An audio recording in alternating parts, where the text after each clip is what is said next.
Bring in now Republican Congressman Greg Steube of Florida. He's a member of the House Ways and Means and Intelligence Committees. Congressman, thank you for joining us. I know it's been a long night, now a long morning for you guys.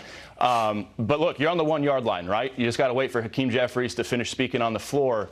Are Republicans ready to land this plane? Yeah, I mean, you're not hearing from any members. You got the rule passed last night. You're not hearing from any members that they're a no on the actual bill, except for Mr. Massey. So I think we're going to be able to land this plane as soon as Hakeem Jeffries gets done talking. I don't know how long he's going to go. Originally, they thought he was just going to speak an hour, and he's still speaking. So the moment he's done, the speaker will then have probably a minute or 2 minutes to speak. Actually, he can speak as long as he wants to, but he's not going to speak for 8 hours.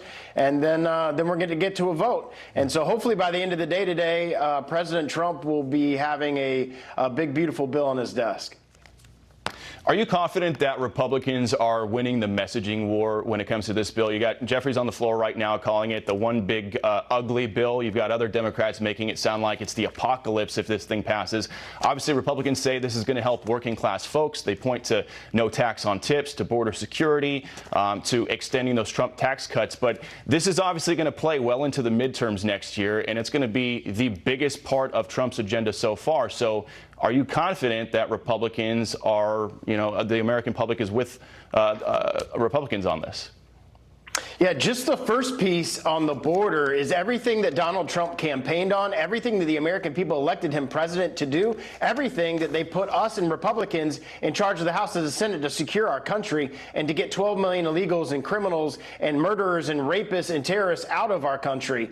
So they're going to see the effects of that right away. And the reason why we wanted to get this done so soon in this term is in the midterms as we go into next year, people are going to be seeing they're not getting taxes on tips. People are going to be seeing that they get a $6,000 or $8,000 credit on their income taxes if they're on Social Security. People are going to see that their taxes are still low. The investment in our country because taxes are low. So you're going to see the economic output from this bill in the next 6 to 8 months. So right as we get into next year, as everybody's looking at the midterms, everybody's going to be seeing that the economy is doing well, more money is in their pocket and not in the pocket of the government. And so you're absolutely going to see a big swing towards Republicans and President Trump's agenda for getting this done. And you bring up the border. I do want to talk about another topic here, because we saw yesterday an Obama-appointed federal judge block President Trump's executive order cracking down on asylum seekers at the southern border, as well as his declaration of an invasion. The ruling said that Trump exceeded his legal authority by declaring that invasion in order to severely limit the asylum applications for illegal crossers. Take a listen to former Deputy Assistant Attorney General Tom Dupree. I think this judge may not have gotten the memo. The United States Supreme Court said nationwide injunctions are a thing of the past. Judges have to act within their lanes. They can't get too far out over their skis in granting broad relief. But this decision is pretty striking. The administration is going to fight this. So after that ruling, President Trump posted, quote, "We still have radical left judges trying to open the border and defy the Supreme Court, which is why Republicans must be smart, strong, and never let these crazed judges turn us into a third world country." Now, that decision came after the Homeland Security Department released brand new data this week showing that in June, there were a record low number of both nationwide border encounters and illegal immigrant apprehensions at the southern border. Here's the craziest part. There were 0 illegal immigrants released into the U.S. You compare that to the highs under the Biden administration, when we saw as many as 12,000 encounters per day. Congressman, the border is quiet. It is locked down right now. But yet again, another day, another federal judge making a ruling impacting Trump's immigration policy. Your reaction?